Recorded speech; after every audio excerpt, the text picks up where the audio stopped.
one came up last night. It's salacious, and there's probably not a lot to it.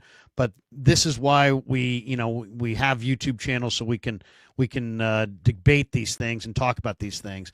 And basically, it's a tweet, and I don't know how credible the Twitter thing is. Maybe Chase can tell me if they're credible or not, but we'll talk about it either way. It's 49ers and NFL News 24/7. I don't know. Do you know anything about that site? But they threw out this idea: NFL draft trade scenario. Titans get Purdy. Niners get the first pick in the draft. It's funny. I looked at the comments. First of all, this little tweet from them has gotten 368,000 views. So let's just say it's been out there.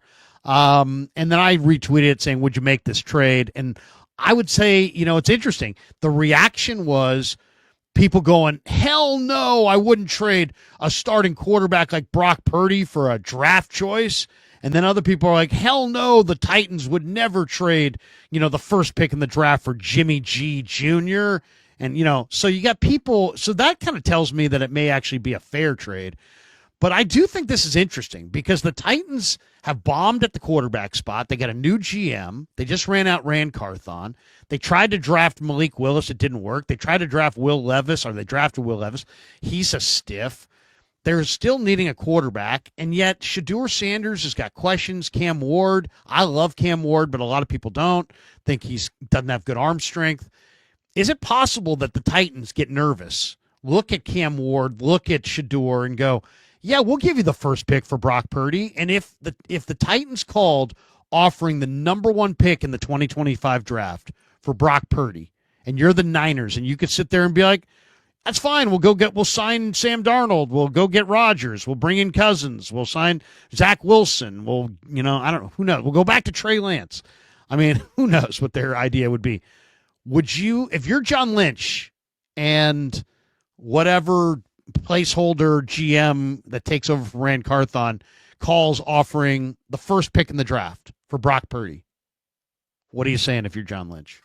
Well, I know the Twitter account 49ers and NFL News 24/7. I know whoever runs that account has had some sources hit on a couple of different reports over time, and I think that account does a pretty good job of keeping people in the know with what's happening with the Niners and then reporting some things from time to time.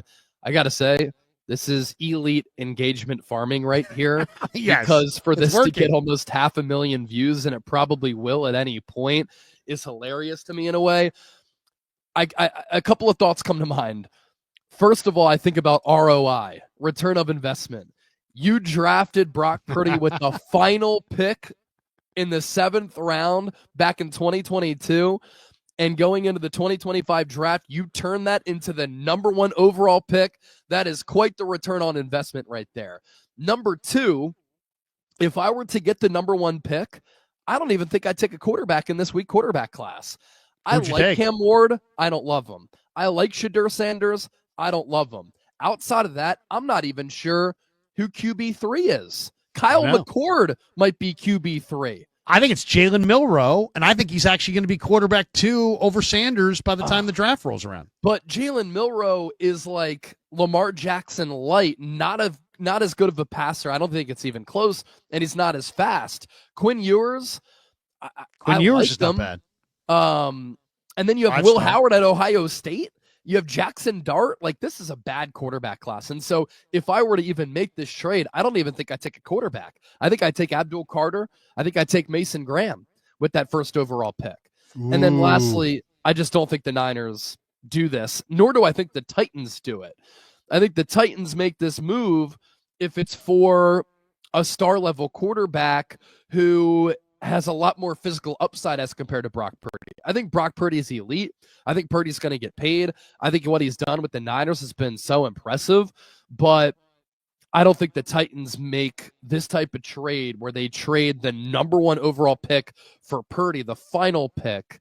I think they stand pat, and I think they go with, a Cam Ward or a Shedeur Sanders. But if I'm the Niners, I think I might target a different quarterback and then go Abdul Carter, Mason Graham with number 1.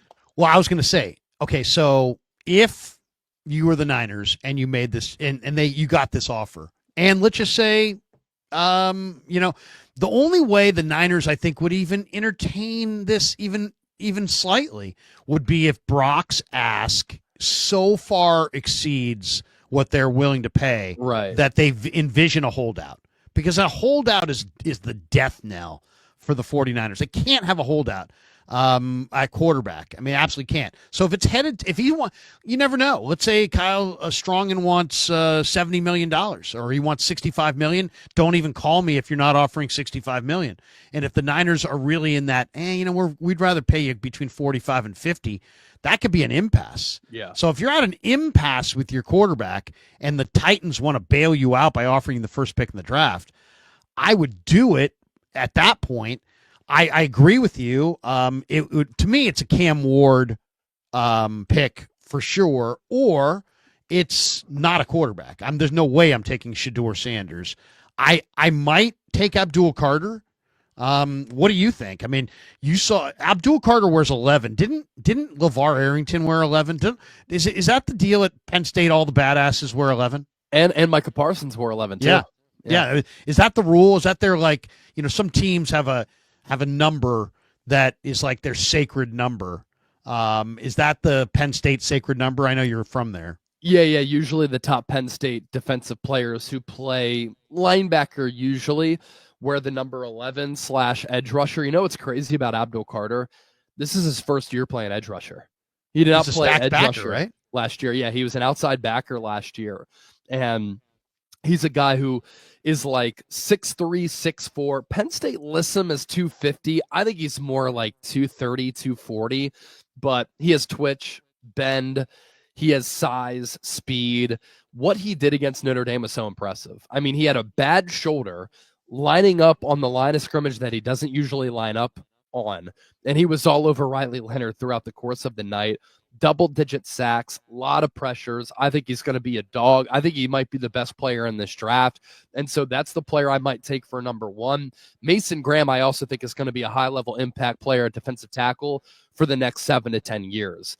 And so, yeah, I'm not sure about Cam Ward. I like how he's a dog. I like how clutch he was. That Miami defense was awful last year, and he was able to make up for it with some incredibly clutch plays and comebacks. He has really good arm strength, solid mobility, a knack for coming through when the pressure cooker is on, but I don't love him. I love Abdul Carter. I love Mason Graham. And I think that outside of quarterback, you need to get offensive tackle, edge rusher, and defensive tackle right. And so Abdul Carter and Mason Graham would check those boxes for me. And I think it's a pretty steep drop off to the rest of the premier players in this draft, from like a Carter and a Mason Graham to the others. I agree with you. So the Niners make this trade. Let's just say they take Mason Graham or Abdul Carter, and maybe they move off. Maybe they trade to 1 and then trade back down to 3 with the Giants and get even more draft capital. Yeah. Let's just say the Niners have a 3rd pick in the draft. I'm taking an Abdul Carter or Mason Graham. I agree.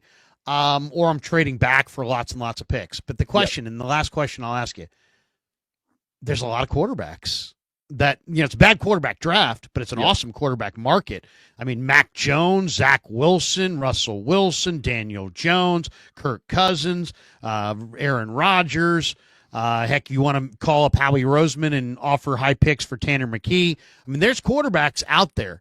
Who would be, if you ran the Niners and you got an impasse with Purdy, he wants $70 million, you say no. The Titans call, they offer the first pick, you say great.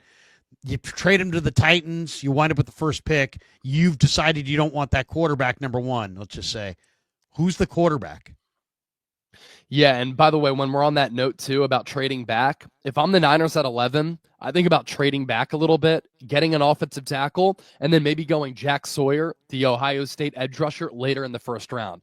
That's something that would really intrigue me, because then you address 2 massive positions of need, offensive tackle and edge rusher. So that's something that I want to float out there as well. Another thing that don't float that to Rich Madrid. I don't think Rich is a big fan of Jack Sawyer. Oh, he doesn't like him? No, I thought he went at you this week about your Sawyer pick. Oh, really? Yeah, I muted him because he's so negative, so I don't even know what he said. But I guess he didn't see the game-changing play that he made in the college football playoff semifinal where he came off the edge, strip sack of Quinn Ewers, and then returned it for 85 yards. I guess that wasn't a big play in the game. I guess it wasn't impactful, right? Yeah, I mean, it's all debatable as far as what round. I mean, whatever. I like Jack Sawyer too. I don't know if I like him in the first round or even in the second round, but I definitely like him. Yeah. Let me see where does Dane Brugler have Jack Sawyer going? Because I would guess top of the third. That would be my guess. Okay, so he has Jack Sawyer going 35 overall. So that's top of the second. Exactly. So my idea was you get Sawyer 30 to 32, and you get offensive tackle, in the teens or in the 20s, and then you get Sawyer at the back end of the first round. Shoot, maybe even at the top of the second round. I'm crazy for saying it, and I'm probably an idiot to Rich Madrid, but Dane Brugler, who I think is the best draft analyst out there, has him going 35 to Tennessee. Anywho, I think I know ball, but oh well. Yeah, no, you know ball. As for the backup quarterback role, I've mentioned this briefly to you, and then I put out a tweet last week, kind of a long form thought process that the Niners should sign Zach Wilson as Brock Purdy's backup. Here's why. Mm-hmm. Still only 25 years old. He's 6'2", 214 pounds with a laser of an arm. He's a good athlete with mobility. Sean Payton raved about him prior to the year, and I think it's pretty notable that Sean Payton traded for Zach Wilson. And I think what Payton's done with Bo Nix has been really impressive from a quarterback developmental standpoint. Nix was awesome this year. For the Broncos to make the playoffs, it's a hell of a coaching job by Sean Payton. And his development of Bo Nix is a big reason for that. When Wilson was coming out of BYU, I didn't love how he grew up in Utah, Mormon country, went to BYU, and then he went to New York City, the number one most pressurized media market in the country, with a really hard press corps and an organization that was desperate for a quarterback position, and he was really young and a little bit immature. And so he's had an opportunity to reset for a year in Denver. San Francisco doesn't have the same pressure as New York City. You and Grant are two of the only people who actually ask hard questions to Kyle Shanahan. And so I don't think that Zach Wilson would deal with a lot of the pressurized media type of feel in San Francisco as compared to New York City. It's just a different breed in the Northeast. The Niners helped to rehab Sam Darnold. He's had a career year this year. They can pitch Wilson on the same path. And Brock Purdy's had 2 elbow injuries and a shoulder injury. You need a higher level backup as compared to Brandon Allen or Joshua Dobbs. And I think Wilson could be that guy.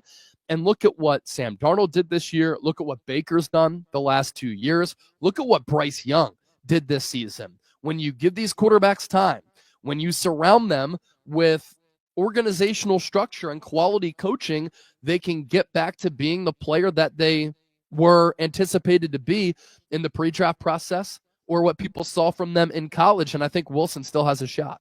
Yeah, no, I do too. It's not always a straight line. And a lot of times it takes a little while to figure it out. But I watched Zach Wilson against the Houston Texans last year throw in late in the year for 300 yards. Yep. 2 touchdowns. He was 27 of 36. He looked good. He had over 100 rating against them. He had over 100 rating last year in his game against Kansas City. Everybody sees what he is, and they don't see potentially what he could evolve into. I think he's an absolute fit, and I think Brock Purdy needs to have somebody, even if you pay him, I think you got to have somebody in the room that can actually challenge him and also step in for him if you need be.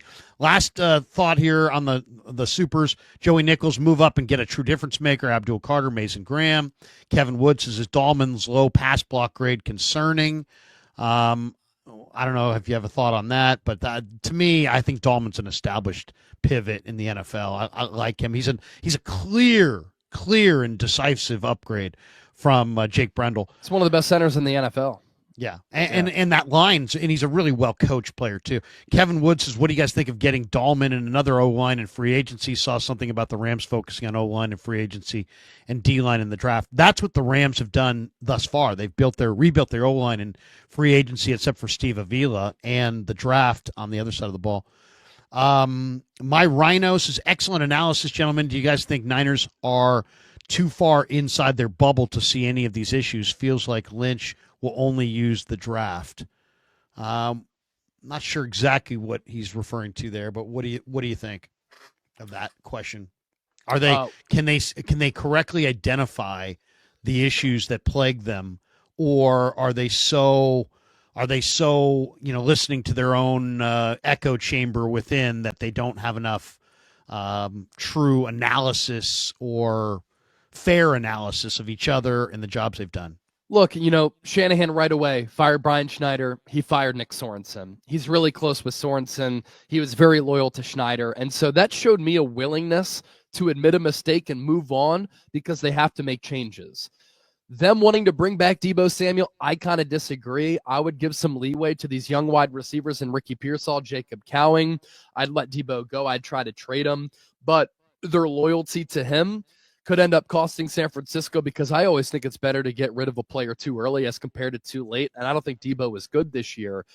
We'll see how they emphasize the offensive line. That's the big thing for me. Can they finally invest in the offensive line? You have to upgrade center, left guard, right tackle. If you don't do that, you're going to continue to struggle in the biggest of games. And look at the teams that you're chasing in the NFC. Detroit, Philadelphia, Green Bay, Minnesota, Washington. They have good offensive lines. The Niners do not. They do invest in defensive ends and defensive tackles. That's good. They have to do that once again. But really, for me, good job by firing Sorensen and Schneider. Invest in the offensive line, and that'll tell me they've looked themselves in the mirror a little bit. Yeah. All right, good stuff. Digital Drews, our favorites, says, I know it makes zero sense, but I kind of want Tyler Warren. That two-headed monster at tight end would be so fun to watch. Oh, God, I love Tyler he's Warren. A dog. I was saying this like a month and a half ago, and some people had called me crazy. Like, if Tyler Warren's on the board at 11 and you're going best player available, it's going to be hard to turn him down. And if you don't want to re-sign George Kittle, who's going into the final year of his contract in 2025, you talk about the ideal replacement, it's Tyler Warren. And for 2025, you run some 12 personnel, 2 tight end sets. That dude is scary.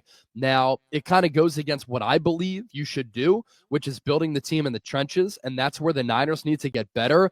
But I love Warren as a player and a prospect. And he could be Brock Purdy's right-hand man for a long, long time. The final thought I will share is there's so many different thoughts that go through a personnel department's, desk and as they're evaluating things. I think they all ought to, simplify, take the look at the Lions and just be like, just focus, take the draft as it comes. Don't try to invent players where there aren't any, and take it as it comes and just keep drafting great players and don't worry about redundancy, positioning. If the Raiders had worried about redundancy and positioning, they don't take Brock Bowers. Yep. We have Brock Michael Mayer. We don't need Brock Bowers. He's a first-team All-Pro as a rookie with a bad quarterback. Yeah. Right. Brock Bowers.